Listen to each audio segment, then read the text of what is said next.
আজ একটু সংসারের টুকিটাকি কেনাকাটার জন্য স্মার্ট পয়েন্টে গিয়েছিলাম। তো এটা সেটা দেখলাম, দেখার পরে নিলামও। সাথে এবার আমার বরমশাইয়ের অবস্থা দেখো, নিচেই বসে পড়েছে, বসে একদম জমিয়ে বাজার করছে। হ্যান্ড ওয়াশ দেখে নিল একটা, এবার স্যুপ নিল, বললো চিকেন স্যুপ নেবে, আমি বারণ করাতে তাই ভেজ স্যুপ নিল কয়েক প্যাকেট।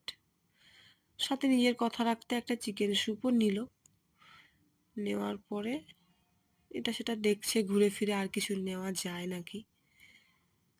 তো চলো নিয়ে নিক। তারপরে এবার নিলাম ফ্রাইড রাইস মশলা।